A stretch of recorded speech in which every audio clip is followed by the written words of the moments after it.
Hello, welcome to Unicorn Princess Tarot. So, ito yung ating reading for collectives.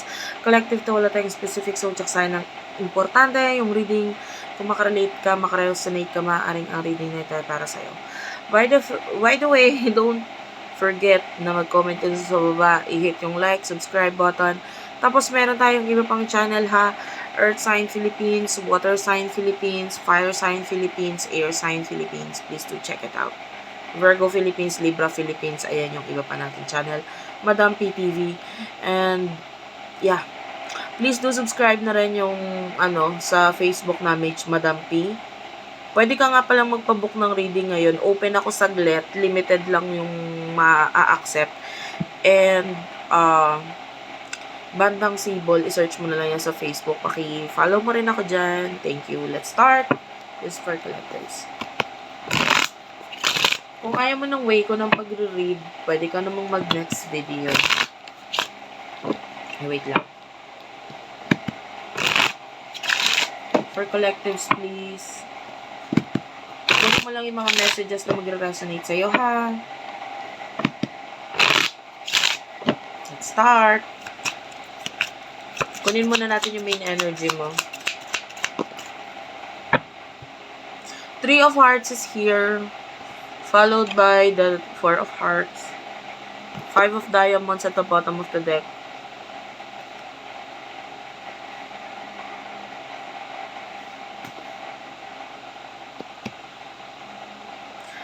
Ang gulo mo.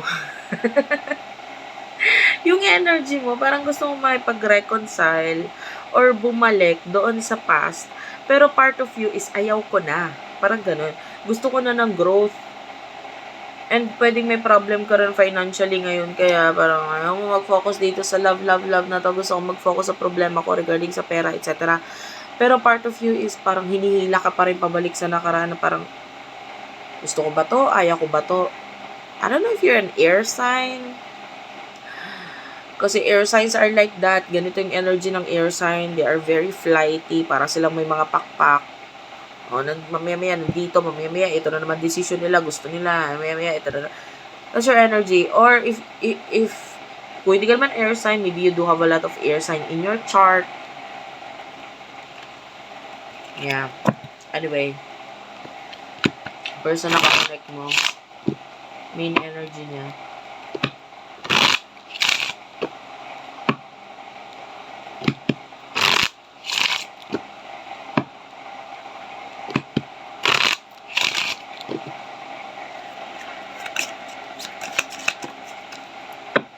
Person na nakakonect mo, King of Spade, Nine of Clover. Yung iba sa inyo, hindi mo naman kasi talaga alam kung paano makikipag-reconcile sa tao kung siya mismo yung umiiwas or lumalayo, lumalayo, nakikipag-disconnect, diba? So, parang, this could be a person in the past, kaya lang siya yung mailap or siya yung maiwas or lumalayo sa'yo. Or, yeah, there's a disconnection sa inyong dalawa dahil niya. And the Six of Clover is here. So, nakikita natin, itong person in the past is, this is Nine of Clover pala. Ito yung nasa bottom of the text, Six of Clover. Nine of Clover. So, sa nakikita natin, marami kasi siyang challenges tsaka problema ngayon sa buhay eh. Kaya parang ito yung focus niya. Yung mga problema niya ngayon sa buhay.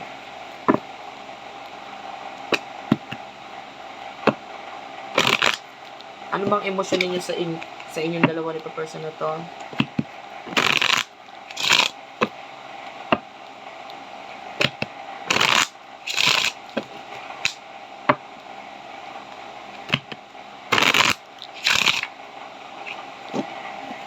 Emosyon niyo sa isa't isa ng person na ito. For the sign of collectives.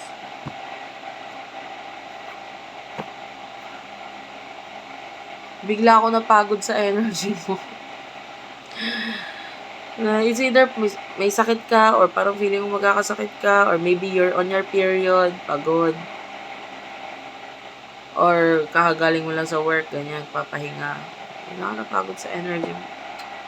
Bagsak talaga ang pakiramdam.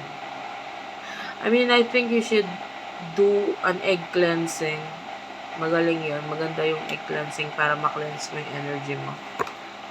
Bigat ng energy mo.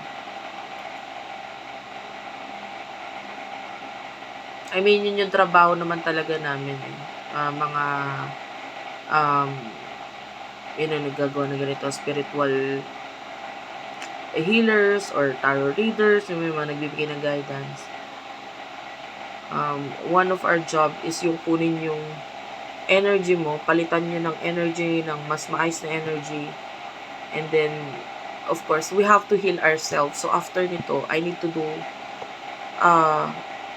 cleansing talaga ng malala dahil ang bigat ng energy mo.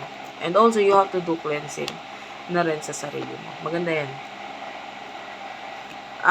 Nine of Diamonds Joker is here. Ang sabi ko nga, one of the ways na ma-cleanse mo yung sarili mo is through egg cleansing. Ayan. Ako kaya marami akong crystals dito sa paligid ko. Nakakatulong ito to protect my energy, etc. Wala lang, shinare ko lang. Kasi ang bigat ng energy mo eh. Ngayon, with the Nine of Diamonds, focus mo is your success. You want to be successful. You want to be with the Joker, yung iba may mga gusto kang i-risk, may mga adventure ka na gustong lakarin ngayon. For example, new career, new job, yung iba naman sa inyo, you want to be, yung iba may nakakaamoy nga pala ako ng sago or mga street foods. Pwede may pinanood kang ganun or kumakain ka ngayon ng ganun. Street foods. Or yung gulaman, sago gulaman, ganun. Anyway, yeah, with the Joker, pwedeng may mga gusto kang ma-achieve ngayon sa buhay mo, nagtatake ka ng risk about something. Yung iba may kinalaman sa fame, gusto mo maging famous, ayan. So, iba-iba, no? Basta gusto mo ng growth. No? Yun yung focus mo. Hindi itong person na ito. Kasi nga, ang gulo mo eh. Hindi mo masabi kung anong gusto mong mangyari sa inyo nitong person na to. May times, gusto mo makipag-reconcile, may times hindi. Pero sa inyong dalawa kasi, mas more on hawak niya yung reconciliation. Pwede kasi siya yung nagiging dahilan kung bakit hindi nagkakaroon ng reconciliation, etc. So, ikaw, parang nandiyan ka lang. Nakaantabay. May hanger pala sa likod. Sorry, hindi ko natanggal. Wala lang. Emotion ng person ito para sa'yo. Jack of Diamonds, Four of Diamonds. Ace of Hearts and the Jack of Clover. Mahal ka niya. This person is weird. With the Four of Diamonds. Mahal ka niya, pero may pero. At iba-iba ang energy ng pero ninyo. Pero may dahilan siya kung bakit mahal ka niya, pero kaya ako umiiwas, kaya ako ganito, kasi may pero siya eh. Dahil may dahilan. So sa ngayon, yung person na to, nag-move on siya with the Six of Spades. I'm seeing kids or children. So pwede may kids or children na involved sa connection nito. Gusto niya alam mo yung gusto niya mag-comment man lang sa pictures mo or sa social media mo. Hindi man literal na makipag-communicate sa'yo, pero may mga gusto siyang i-comment, i-like, whatever. Pero may kinalaman dito sa mga pinopost mo sa online. So, what will happen in the near future sa inyo? For collectives. Ang daming nalaglag. Wait lang, guys. Ito kukunin.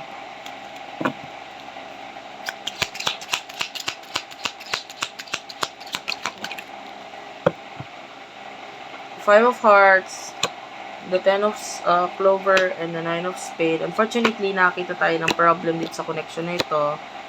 Kaya siya nag-i-end.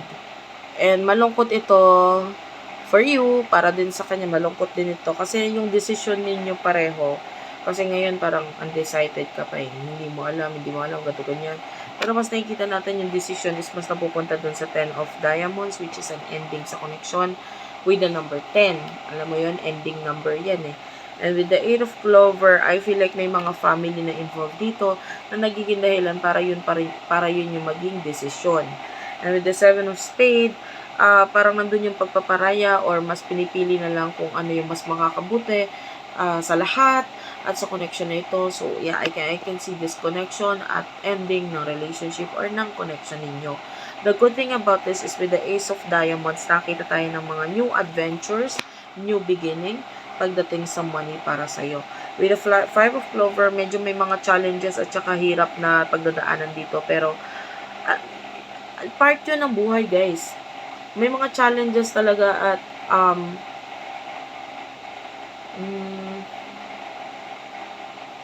may mga challenges talaga sa buhay at kung ano yung mga sisimulan mo, hindi naman yan agad-agad success agad dyan eh. Walang ganon. Talaga mag-i-struggle ka muna. And this is with the 5 of Clover, parte yun ng kung ano man itong sisimulan mo.